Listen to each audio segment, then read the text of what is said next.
ever join NATO, the United States-led military alliance set up in 1949 to contain the Soviet Union. Additionally, Russia's president demanded that NATO take its forces and equipment out of European countries that had once been Cold War satellites: Romania, Bulgaria, Poland, the Baltic states. These countries had joined NATO after 1997. Now Moscow wanted to wind the clock back. Putin's apparent goal was to recreate the USSR's sphere of influence that had existed across the European continent behind what Winston Churchill called an Iron Curtain. This zone encompassed Belarus and Ukraine, historic Russian lands, as Putin saw them, unjustly separated from Moscow by Bolshevik blunder and Western meddling.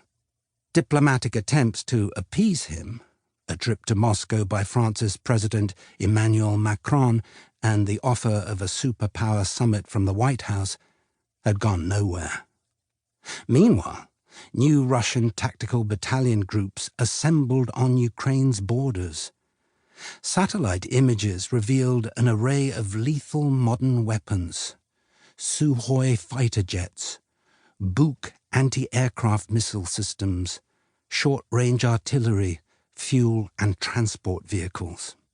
On that Monday, 2 days before my Borscht invitation, Putin held an extraordinary summit of his Security Council, Russia's top decision-making body. His spy chiefs, senior government colleagues and foreign minister all gave their support for a plan to recognize the Donetsk and Luhansk People's Republics, DNR and LNR, as independent. It was a bizarre display of fealty in Moscow. Whatever misgivings council members may have had were left unsaid. Putin's decision pushed the button on a broader Russian military intervention in Ukraine, which has been a sovereign state for 30 years.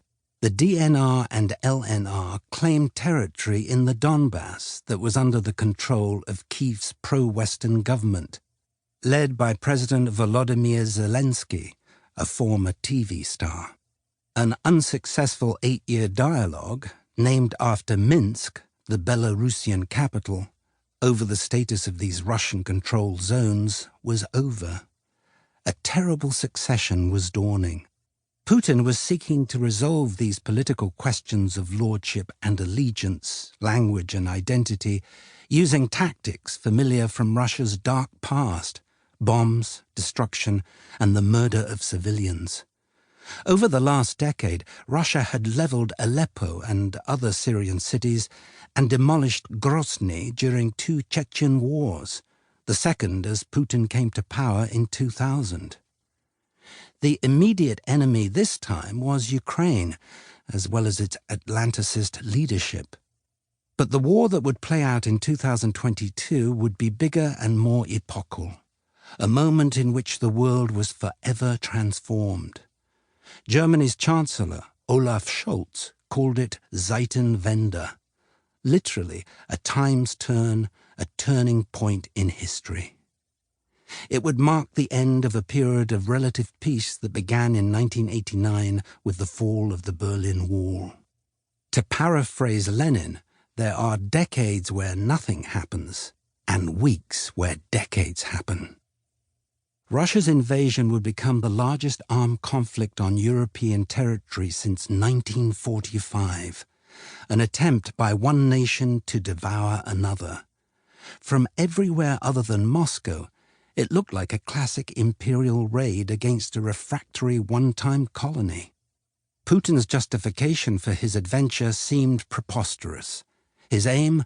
To denazify and to demilitarize Ukraine, a country led by a Jewish president. More plausible was the axiom that without Ukraine, Russia could never be an empire or a great power. There was the threat of example, moreover. Ukraine was home to millions of native Russian speakers. If it could become a successful Western-style democracy where critical voices were allowed, then so could Russia. The consequences of invasion would be transformative.